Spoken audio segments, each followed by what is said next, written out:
Welcome into Candlestick Chronicles, a 49ers podcast on the Blue Wire Podcast Network. I'm Kyle Madsen. I write about the 49ers over at NinersWire.com, part of the USA Today Sports Media Group.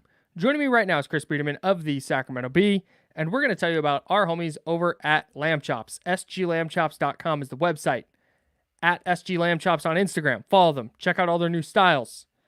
Really dope photos that make me want to wear the clothes to try and look like the people in the photos. I don't succeed, but boy, do I try. And you can try too with the promo code Candlestick20 to get yourself 20% off at sglambchops.com. Hoodies, shorts, joggers, t-shirts. Chris, if you had to pick one item of Lamb Chops clothing to wear for the rest of your life, which one would it be? Right now, it's probably that gray heathered hoodie. It's so nice. It's really comfortable. It's perfectly oversized, not ungodly so where it doesn't fit, but just like a little oversized, so it's super comfy. Yeah, great fit, great color. It's like perfectly neutral. It's perfect for fall. It's nothing but good things to say. It's been well documented how much we love lamb chops. We both wore lamb chops to the live event. Yeah. It's just high quality stuff. High quality, unique, terrific, and you can get 20% off with promo code Candlestick20 at sglambchops.com right now. We are also sponsored by Cooperage Brewing. Shout out to the homies over at Cooperage. I have some. Here we go. I've got to try and navigate this camera. I have a little 4-pack of Candlestick Chronicles Hazy IPA right here. I also got a boatload of stickers. I have a sticker fridge outside. It's a beer fridge that has stickers all over it. I threw a bunch of Cooperage stickers on there. It's now my new favorite brewery. And by new, I mean has been for the last several years. That's good to hear. Yeah, shout out to Cooperage. All the beer is good. If you like IPAs or pale ales, especially with that sort of Northern California flavor that we've all become accustomed to, it's really good. Candlestick Chronicles Hazy IPA. I would put up against any Hazy IPA anywhere. The can is awesome. Bring it to your tailgate, and you will be the envy of all your friends. You might just be the envy of your friends anyway, because I do think if you're a 49ers fan, there is no better beer can that you could possibly be drinking from.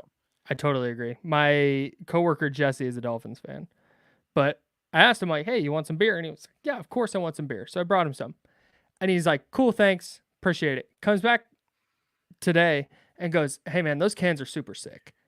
Like I would buy it just because of the can." Mm-hmm. Yeah, man, I'm with you. And it just so happens to taste really good also. Right. The beer inside is very delicious. It's a hazy IPA, 100% Citra hop. So it has that really nice, like crisp flavor to it. Not super filling, an easy drink. I watched Rich Ornberger, former offensive lineman for the Chargers and Patriots. And he might have played for like Arizona or something like that as well. But anyways, I watched him shotgun one. And that was very impressive. Yeah, I have a friend. Shout out to Davis Carter. I'm not sure he listens to the pod, but man, he was named biggest partier in high school back when things like that were allowed in the yearbook. And guy could just like literally inhale a beverage, like take a breath and the whole thing. I was unbelievable. Like the things humans and he did can this do with with Candlestick Chronicles? No, this was well before Candlestick Chronicles ever came out. But the things that humans can do with beverages, I'm very impressed by it because I cannot do those things. Yeah, me neither. But I wouldn't try it because I want to enjoy my Cooperage beer. So go to cooperagebrewing.com right now. Click on beers. Click on order now. You can get a case of beer sent directly to your front door as long as you're over the age of 21 and in the state of California.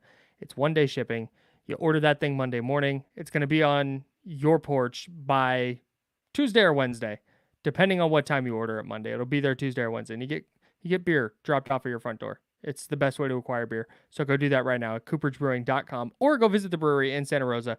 Always good food trucks, always good beer, really great people, great vibes. See you there. We have to talk about the Cardinals because I don't think the 49ers are going to have as easy of a game as we thought they might. Let's dive in. All right, before we get to the Cardinals, we got some newsy stuff we got to hit. Deebo Samuel didn't practice. Dre Greenlaw didn't practice. Jawan Jennings didn't practice. And Trent Williams had his normal veteran rest day.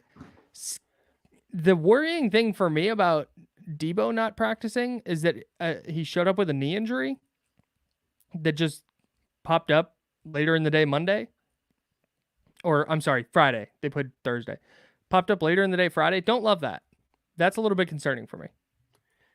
Yeah, I mean we'll have a better idea as the week goes on, but it doesn't sound like it's going to be a long-term thing based Mm-hmm. on the way Kyle Shanahan's talking about it, but certainly worth monitoring because I think one thing with Debo and the physical brand that he plays, you always have to worry about injuries just popping up because he Yep. is going to take hits by six defenders on any given plays, and even the play where he seemed to get the wind knocked out of him or hurt his ribs on Thursday night was like Charlie Warner falling on him after trying to throw some blocks. Mm-hmm. So Debo is just prone to putting himself in situations where he could get hurt. But again, we talk about it all the time. This is why the 49ers have so many guys, and this is why they went and got Christian McCaffrey. Yep. Is like they have dudes. So like if you're missing Debo, at least now you have an insurance policy in the form of Christian McCaffrey, hopefully in the form of Brandon Ayuk coming back. And that's just how they operate. It's why you get Christian McCaffrey, so you have another guy in case dudes get hurt. So we'll see as the week goes on, but I don't think the Cardinals should pose like I think the Niners can easily win the game without Debo, but obviously Sure. it becomes an easier challenge if Debo's in the lineup. I'm floored by the fact the 49ers are favored by 14. 14 is so many points. And the Cardinals were just 12 and a half point dogs to the Cowboys at home and beat them. And I just don't I don't think the Cardinals are good. I'm not trying to say that because they don't have a ton of really talented dudes and they're in the early stages of a rebuild. And on the other hand, they're like 4 plays away from being 3-0 right now. Yeah. Yeah, I think offensively, like they probably have more talent than you realize, right? Mhm. Like I think Marquise Brown is a tough cover, particularly for the 49ers, given that like small, like fast jitterbug type dudes are like tend to give the 49ers some problems. I think Mhm. Rondale Moore is a very poor man's version of Debo Samuel, but he can just get the ball so many different ways. Mhm. Like they ran him a couple times against the Cowboys and it worked pretty effectively. Mhm. So I think they have ways of manufacturing offense beyond just trying to have Josh Dobbs drop back and throw it 30 times, right? Like I think Right. they have skill guys and playmakers who they can get the ball to. And defensively, like I thought they played pretty hard, right? Yeah. Like they played a hell of a lot harder than the Cowboys did, and the Cowboys made a ton of mistakes and didn't help themselves with the 13 penalties. Obviously, they were horrendous in the red zone. In the second half, they scored 6 points on 4 red zone trips. Mhm. Um, so that's going to be a big reason why you lose on the road in the NFL. But ultimately, like I just finished rewatching that Cardinals Cowboys game, and my takeaway was like the Cardinals kicked the Cowboys ass. Like Yeah, dude, beat the hell out of them. that's frankly just like what happened. It wasn't the Cowboys had penalties but it just felt like, if you were just watching that game without knowing any information about either team, and you're just watching that game, you're like, man, the team in red is better. They're just better. And I know I'm not saying the Cardinals are actually better than the Cowboys, but on Sunday they absolutely were. And so, look, I think this game, and it's been pointed out elsewhere, like I think this um that allows or that gave the 49ers sort of a wake up call, like in the I agree. sense that like we can't just look ahead to the Cowboys game in 2 weeks. Yeah. Like the Cardinals are going to show up and play, and they're going to play hard, and they're much less talented than the 49ers, and the 49ers should probably roll them. But I agree with you that like 14 points feels like a lot. Like that feels like a public line more so. Like the Niners are going to get a lot of money because they're a pretty public team and a lot of people are high on them right now. Yeah. I would say, like, if I were betting the line or if I were setting the line, I would probably put it at like 10, Yeah. Yeah. which is It was like 10.5 still, against the Giants. yeah, I would put it in a similar vein, or think about that game in a similar vein. So I It think it's just one of those games that the Niners are going to win, but like pretty easily. But I think Arizona is probably better than they've been given credit for so far, and I think that the game has a chance to be more competitive than we initially expect. so I totally agree with you.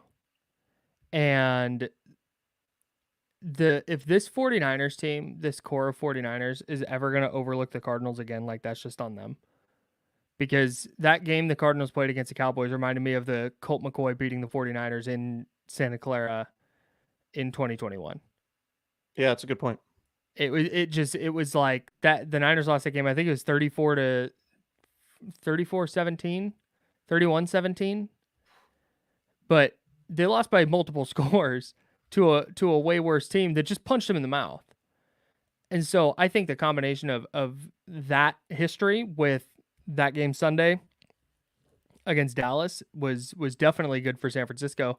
One of the things that has really impressed me though about Arizona, and I want to talk about their defense a little bit because their defense has been really really good, save for that 18 minutes of play against the Giants in the second half of that game in week 2. But Josh Dobbs going to Arizona late in the preseason and just becoming the starter and playing as well as he has been one of the most impressive things in the NFL this year. I know they're only 1-2, but he's one of 4 quarterbacks that doesn't have an interception yet, and he's making plays with his legs, and he's just been like he's been a really solid quarterback after being he went 0-2 with the Titans in his first 2 career starts last year, but he's been in the league for a few years. Now he's just stepped into this Arizona offense, and yeah, they're probably not going to hang up 40 points on anybody, but man, he's a really solid player for them. The Niners. What do you think the Niners record is against the Cardinals since 2020 over the Since last 3 2020. seasons? I'm going to answer this quickly. So that's 6 games because if I thought about it, I could probably remember. Mm-hmm. I think they're 4-2. They're 3-3. Mm. And the Cardinals haven't been like, they just fired their head coach, right? Like, they haven't been awesome. The Cardinals swept the Niners in 2021. Underrated fact about that 2021 season, when the Niners ended up going to the NFC Championship game. They lost both the regular season games to the Arizona Cardinals. The Niners, What was the game in Arizona that year? 2021. Oh, that was Trey. That was Trey's first start. That's right. Yeah, Trey's first start, and then The Colt McCoy game. 31-17 in November 7th of 21. Was that the Colt Right. McCoy game? Yeah. Yeah. Or The Dre yeah. Kirkpatrick game for those of you that love a deep cut. Dre Kirkpatrick just getting steamrolled By Eno Benjamin. Eno Benjamin. Yeah, is he still in the league? I don't believe so. Our guy Eno. But no, He I and mean Dre the Kirkpatrick Cardinals hang out. the Cardinals aren't terrible. Like, they're 12th in the NFL in scoring. Their defense isn't great, but like, they're fifth, and they're tied for 5th in sacks. They have 11 sacks. But they haven't thrown an interception yet. So, like, and the Niners haven't thrown a pick yet either. So they haven't been killing themselves with turnovers, obviously. So they're just, they're a respectable team that's early in its rebuilding process. And like, they've scored more points than they've given up, and they're 1-2. I think we're gonna learn a lot about Jonathan Gannon as a head coach by week like 10 this year, when Arizona is 2-7, maybe 3-6, and it looks like they're kind of out of playoff contention. Can you keep the locker room, and do you keep playing hard through week 18? Like, that to me is the mark of a good coach. So I'm really interested to see, because it started much better than I thought it was going to for him. When you become a meme on your first day as a coach, that's not usually a positive. Shout out to Adam Gase. But the fact that Jonathan Gannon has his team, and specifically this defense, playing as hard as it does and as sound as they are on offense, like, that's just good coaching, man. Shout out to them. Wow. Do you remember that from 2015 to 2018 the Cardinals beat the Niners 8 times in a row? Wow. That's wild. That tracks though. There were the two I Josh mean, Rosen games. yeah, the Niners were awful from 2015 to 2018, so it definitely Yeah. tracks. Yeah, they lost it was 18. They lost to Josh Rosen twice, right? Yeah. Oof.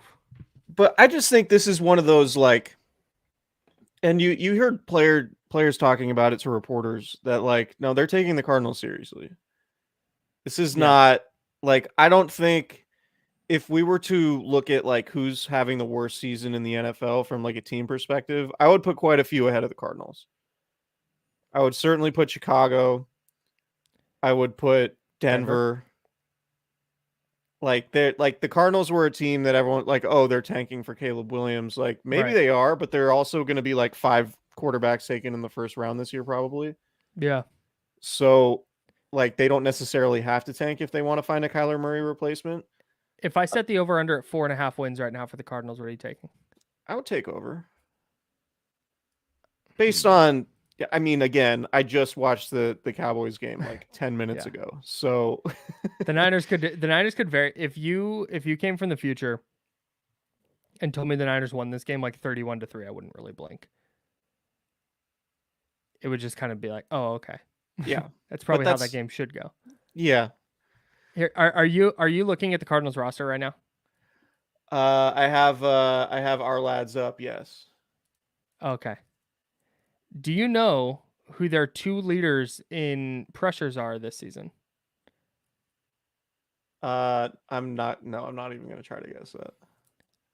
Dennis Gardeck, obviously, the great Dennis Gardeck, and another player named Victor Dimukeji leads them with 9 pressures. Dennis Gardeck has 10, tied with Cameron Thomas, who's another player I've heard of before right now. Dennis Gardeck looks like he's got Van Ginkel vibes. Dennis Gardeck looks like Andrew Van Ginkel mixed with Tabor Pepper. No, but seriously, this guy has no pressures his first 2 years. Granted, he didn't play. And then 18, 13, and 11 the next 3 years. He already has 5 in 3 games this year. Shout out Yeah, to him, man. yeah. No, the Cardinals, like the only guys like defensively whose names I feel like I've recognized are like Zaven Collins because he was a first round pick a couple years ago, and Mm-hmm. Kaiser White because With beef with Kyle Shanahan. Kyle Shanahan put his finger in his chest one time during a joint practice with the Chargers in 2021. But BJ yeah, like Ojolari, show. Oh yeah, yeah. Third round pick, I think, from LSU. Uh, yeah, you gotta. Second round pick. Yeah. What an idiot Um, that I didn't know that. yeah. Buda Baker's hurt. Quantrez Knight revenge game. Many are saying. Many are saying. No, I Matt just Prater hit a 62-yard field goal before halftime. That was like a 2-iron stinger. I couldn't here you watched Cowboys Cardinals just now. Mm-hmm. So I want to run this by you because the 49ers play the Cowboys in week 5 after this one. Yeah. Was Sunday's game more impressive by the Cardinals or less impressive by the Cowboys? Yes. No, Okay. I Because think it was overall less impressive than the Cowboys because the Cowboys have set a standard. The Cowboys had set a standard of like, oh, maybe they're one of the 3 best teams in the NFL, or at right. least like one of the 3 best teams in the NFC. So they looked like a middling team at best, and the Yeah. Cardinals were clearly better on Sunday. But that's not to take anything away from what the Cardinals did. I just think that like for the Cardinals to punch above their weight against a really good team at home, Mhm. like you would expect any NFL team to do that occasionally, like throughout the NFL season. Mhm. But for the Cowboys, a team we expect to be there in January in a team that the Niners might have to play in the playoffs again, Mm-hmm.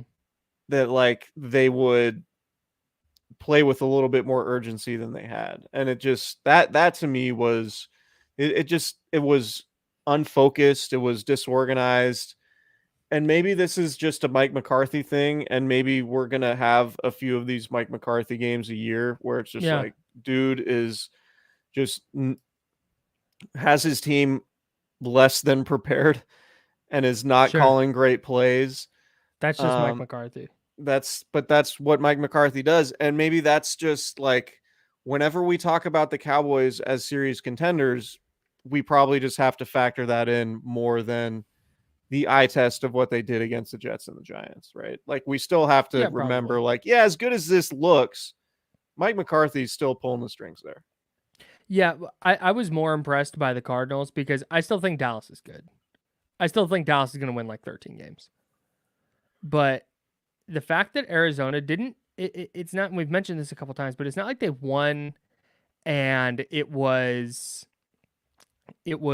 a last second field goal and Dallas turned it over 4 times and the Cardinals got to stop inside the one and there was a defender fell down on the last drive and it got Arizona into field goal range. It wasn't something weird like that. Arizona just beat them.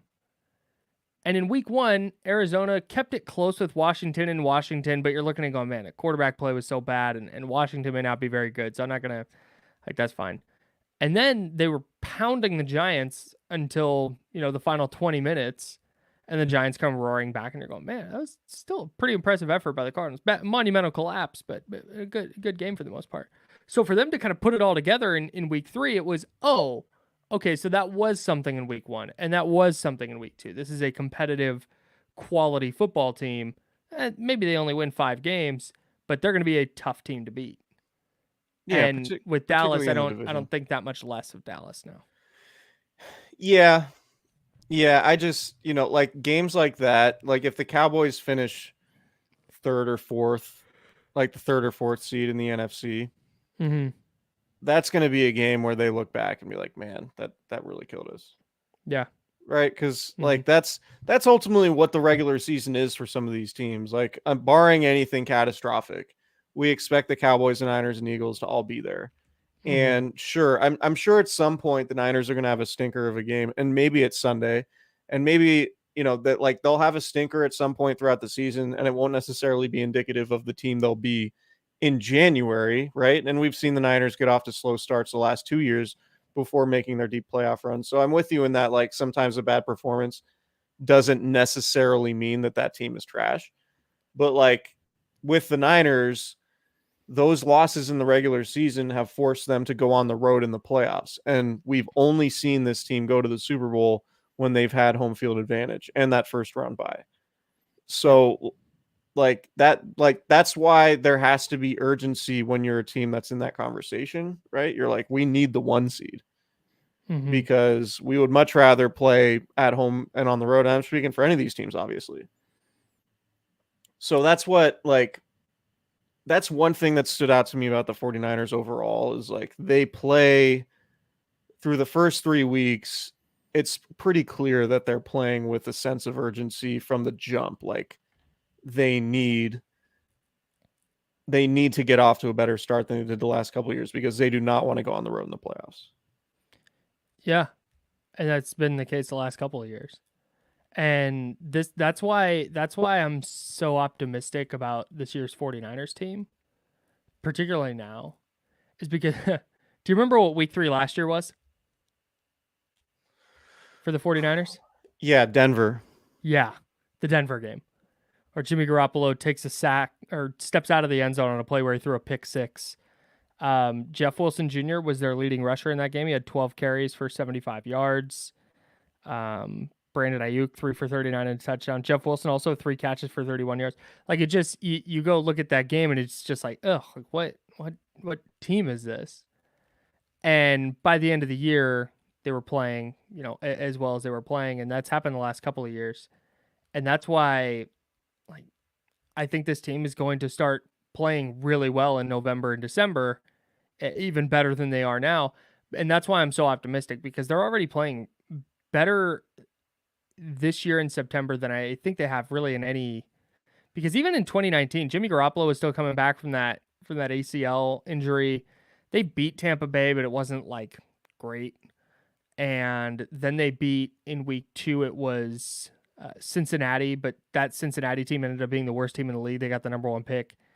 And then week 3 was week 3 the Browns game. Week 3 was home to Pittsburgh, I believe. Pittsburgh, and that Pittsburgh game was a mess. Or they turned it over like 4 or 5 times in that one, I think and they then had 5. Yeah. needed a bad Pittsburgh turnover at the end to give themselves a chance to win. I think Garoppolo had a game-winning touchdown pass to Dante Pettis. Shout out. Shout out. So that even in 2019, where they started 8-0, it's like the September was not super pretty. It wasn't like they were steamrolling everybody. So the fact that they're just kind of methodically just beating teams down right now, and they thumped the Steelers in week 1 and for the most part controlled that game against the Rams in week 2, and then go out and blast the Giants in week 3. It's like, man, and it feels like they're still figuring some stuff out on both sides of the ball. It feels like the Niners could be better defensively, right? Mm-hmm. They're only allowing 14 points a game and 258 yards. You could say the same thing for their offense. We talked about this with the Giants game. It felt like the offense was sputtering, and then you look up and they have 440 yards and 30 points. The offense is 3rd in the NFL and in scoring, 4th overall in yardage. Again, that's not like DVOA. These are just general numbers. But like it speaks to just they're super balanced. Like, are the Niners the most balanced team in the NFL right now?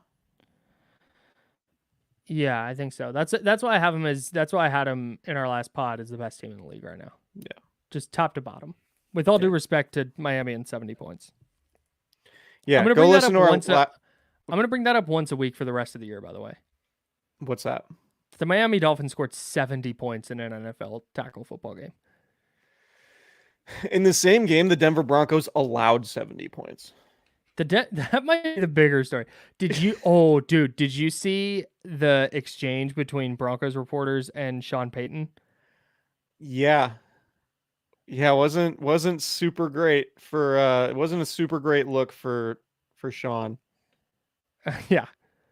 Tough. I'm trying to pull it up right now. Somebody Ask sent the question. Ask the question. It's like, man, reporters are allowed to preamble a little bit. Like, let them give some context to what they're about to ask. Like, you don't have to be super worried about it. It had the same vibe as like I'm about to get a shot, and the doctor's like talking me through it. And I'm like, dude, just do the shot. Like, just put the needle in my arm. I'm gonna hate it no matter what. So just let's wrap this up. Yeah, that's the vibe it had to me. I mean, there's no experience in life that is anything like having to go speak to reporters after getting your ass kicked in an NFL game. Question. It's only 3 weeks in. Is this a kind of a crisis to see? Sean Payton says, listen, the season is full of these types of moments. No, they're not. This one obviously is difficult to be sitting here 0-3 talking to you guys. There will be more. Question. I know you said it's embarrassing, but this kind of a historic game. Sean Payton. I'm aware. Third time a team has scored 70 points over 700 yards. Peyton, what's the question? What's the question? Question. How do you feel about it being historically embarrassing? Yikes, man. I just finished telling you. Next question. Historically embarrassing is my new band name. Do they have a first round pick this year? Did that go in the Rust? No, they have it. They still have it. Okay. Yeah. All right. Well, at least they have that because, man, this is Ian Cordero in the chat brings up a good point. Miami's defense still not proven, and I would agree with him. I was high on their defense before the year, even without Jalen Ramsey. That's just a talented group. It's Andrew Van Ginkel and what's their Xavier Howard and Javon Holland, like all those guys can play, right? And then you get Vic Fangio and there's the DC, and you just feel pretty good about that defense. But would it shock anybody if the Bills went in there and I say went in there, they're playing at home. If the Bills went into their game this week and hung up like 38 points? No, I would guess it's going to be a high scoring game. Like it would. I think so too. That's going to be an amazing game. Yeah. That might be the game of the year, or at least the matchup of the year on paper so far through 3 weeks. Yeah, for sure. That's one that I'm gonna figure out a way to view it. I'm in there. Yes. Yeah. 100%. Shout out to everybody watching on YouTube, by the way. Yeah. We appreciate. Hit us up. Hit us up in the chat. Hit us We up like in the taking chat. questions and suggestions. There's stuff you guys see and notice that we don't see and notice, or perspectives that you have that maybe we hadn't thought about. So anytime you have a thought, throw it in there. You will not be ridiculed.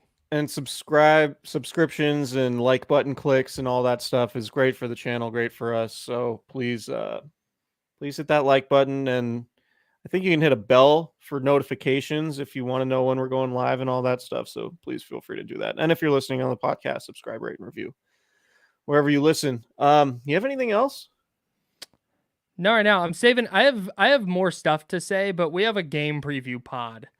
Yeah. Loaded up to record on Thursday to come out Friday. So yeah. I have things to say about the 49ers as they relate to the Cardinals, but that's for that's for the next pod. Yeah, we got our Cooperage What's on Tap.